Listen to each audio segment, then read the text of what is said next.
اللہ تعالیٰ نے اس ویڈیو کو زیادہ مسلمانوں کو سال بھر میں ایک رات بڑی عظمت والی عطا فرمائی ہے، بڑی برکت والی عطا فرمائی ہے،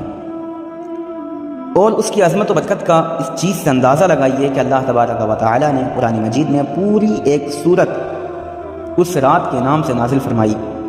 جس کو ہم اور آپ سورۃ القدر کے نام سے جانتے ہیں۔ اللہ تبارک و تعالیٰ نے اس سورت میں شب قدر کے فضائل بیان کرتے ہوئے فرمایا انا انزلناہ فی لیلۃ القدر، بے شک ہم نے اسے یعنی قرآن مجید کو شب قدر میں اتارا، یعنی آسمانی دنیا پر لوح محفوظ سے قرآن مجید کو یک بارگی اتار دیا گیا۔ آگے اللہ تبارک و تعالیٰ نے فرمایا وما ادراک ما لیلۃ القدر لیلۃ القدر خیر من الف شہر، اور تم نے کیا جانا کیا شب قدر، شب قدر 1000 مہینوں سے بہتر۔ قرآن مجید کی ان آیات سے شب قدر کی فضیلت کا، اس کی عظمت کا اندازہ ہوتا ہے۔ نبی پاک صلی اللہ تعالیٰ علیہ وسلم کی حدیث ہے، امام مجاہد رضی اللہ تعالیٰ عنہ سے مروی ہے کہ نبی پاک صلی اللہ تعالیٰ علیہ وسلم نے بنی اسرائیل کے ایک شخص کا ذکر فرمایا جس نے 1000 مہینے راہ خدا میں جہاد کیا۔ مسلمانوں کو اس سے تعجب ہوا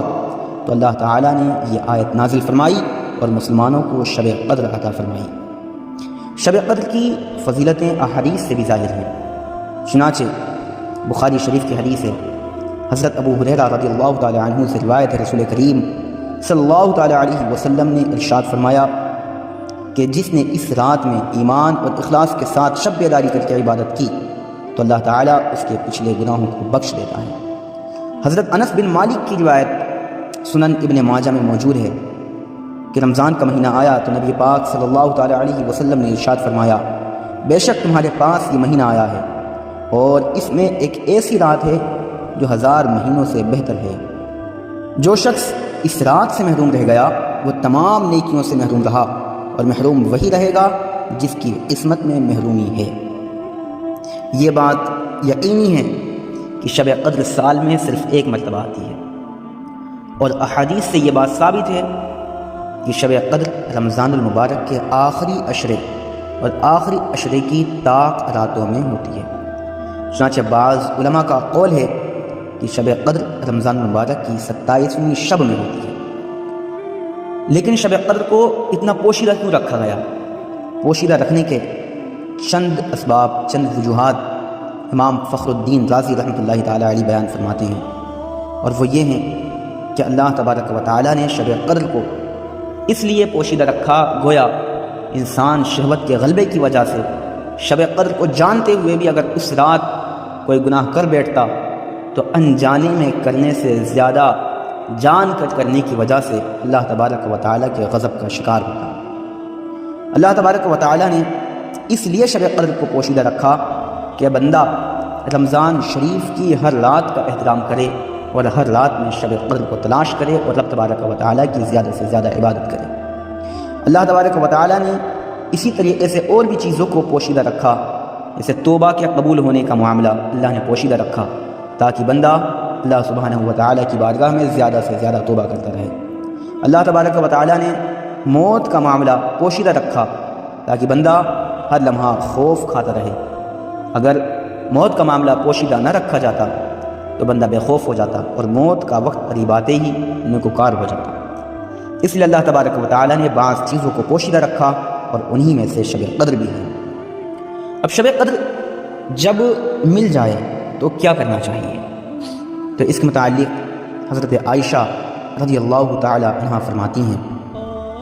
ترمذی شریف کی حدیث ہے، کہتی ہیں کہ میں نے عرض کی یا رسول اللہ صلی اللہ تعالیٰ علیہ وسلم اگر مجھے معلوم ہو جائے کہ لیلۃ القدر کون سی رات ہے تو اس رات میں کیا کہوں؟ نبی پاک صاحب الولاق صلی اللہ تعالیٰ علیہ وسلم نے ارشاد فرمایا تم کہو اے اللہ بے شک تو معاف کرنے والا کرم کرنے والا ہے، تو معاف کرنے کو پسند فرماتا ہے تو میرے گناہوں کو بھی معاف فرما دے۔ اور حضرت عائشہ فرماتی ہیں کہ اگر مجھے یہ معلوم ہو جائے کہ کون سی شب قدر ہے تو میں اس رات میں یہ دعا کثرت سے مانگوں کہ اے اللہ میں تجھ سے مغفرت اور عافیت کا سوال کرتی ہوں۔ اللہ تعالیٰ نے بڑا پیارا تحفہ اس امت کو شب قدر کی شکل میں عطا فرمایا ہے۔ اس کی ایک فضیلت اور بیان کی جاتی ہے۔ تفسیر خازن میں سورہ قدر کی تفسیر کے تحت یہ بات بیان کی گئی کہ اس رات میں حضرت جبریل علیہ الصلاۃ والسلام فرشتوں کی جماعت کے ساتھ نازل ہوتے ہیں، اور جو بندہ کھڑے ہو کر یا بیٹھ کر جس حال میں بھی رب تبارک و تعالیٰ کا ذکر کر رہا ہوتا ہے اسے سلام کرتے ہیں اور اس کے حق میں دعائے استغفار کرتے ہیں۔ لہٰذا ہم تمام کو چاہیے کہ رمضان کی ہر رات کا ادب و احترام کریں، اور خاص کر آخری عشرے کی جو طاق راتیں ہیں ان میں عبادت کا اہتمام کریں، کچھ نوافل ادا کریں، کچھ تلاوت کریں، اور حسب حیثیت کچھ نہ کچھ راہ خدا میں صدقہ کریں، کیونکہ اگر یہ نماز ادا کرنا، راہ خدا میں صدقہ کرنا، قرآن مجید کی تلاوت کرنا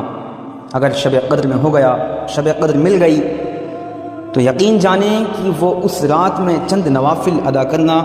1000 مہینوں میں نفل ادا کرنے سے بہتر ہوگا۔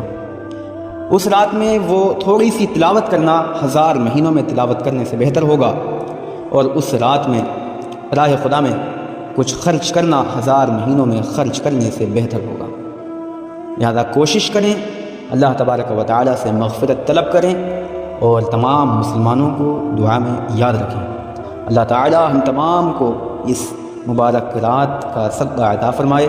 ہم تمام کی مغفرت فرمائے۔